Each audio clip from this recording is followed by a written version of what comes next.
Chainsaw Man has some of the most creative fight choreography in modern anime.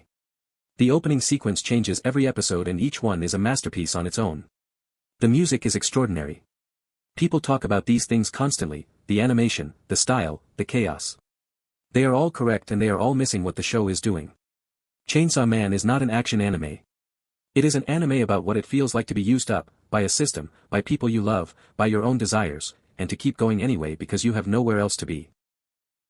Denji is 17 years old. He eats bread with jam when he can afford it. He wants to touch a girl's chest because he read that was what boys were supposed to want. He has a dog. He is completely alone in the world and he has been alone since before the story started. When he becomes Chainsaw Man he doesn't gain power. He gains a reason for other people to keep him alive. That's not the same thing. Every major character in Chainsaw Man wants something from Denji. Makima wants the devil inside him. The Public Safety Division wants his combat capability. Power wants a companion, on her terms. Aki wants to use him as motivation for his own revenge. Even the viewer, in a sense, wants Denji to be the protagonist of a story that he is not actually in control of. Denji experiences all of this as affection, because he has never had enough of anything to recognize when he is being consumed. The show is not subtle about this. It is showing you the mechanism clearly and inviting you to watch it run. Makima is the most discussed character in Chainsaw Man and the most misread. She is not a villain in the traditional sense. She is a structure.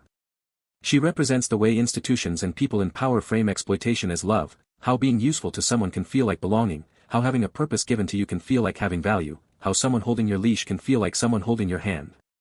Denji genuinely loves Makima. He also has no framework to understand what she is doing to him because he has never been given the tools to recognize coercion.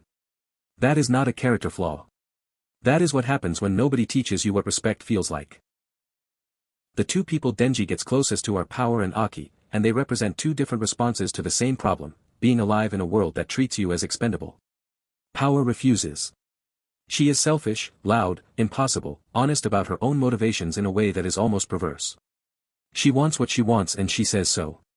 Within the world of Chainsaw Man, this is almost radical. Aki absorbs. He internalizes the system's logic, makes the organization's goals his own, converts grief into duty. The show tells you early on that Aki is going to die. It tells you this so you can watch exactly how the mechanism of his death is constructed, out of choices that felt, at each step, like the right ones. If what I'm describing sounds different from how you watched Chainsaw Man, subscribe. I cover what anime is actually doing underneath the genre surface. Crunchyroll has all of Chainsaw Man Part 1 available now, link in the description. The action in Chainsaw Man is extraordinary but it is also disturbing in a specific way. It doesn't feel cathartic. When Denji wins a fight, you don't feel relief.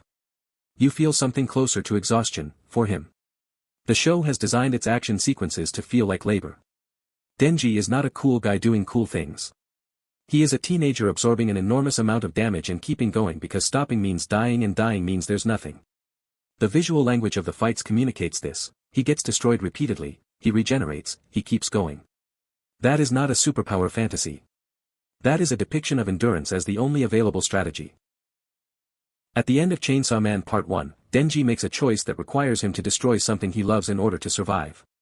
The choice is not heroic. It is not satisfying.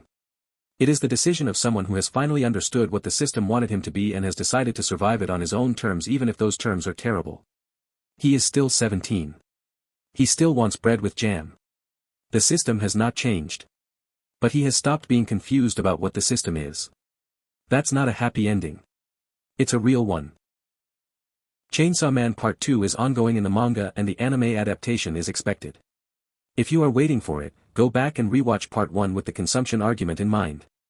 Every scene with Makima, every scene where someone asks Denji for something, becomes a different scene. Subscribe, I have a similar analysis of Re-Zero up already, which is doing something structurally related, a protagonist who is being consumed by a fantasy that doesn't care about him.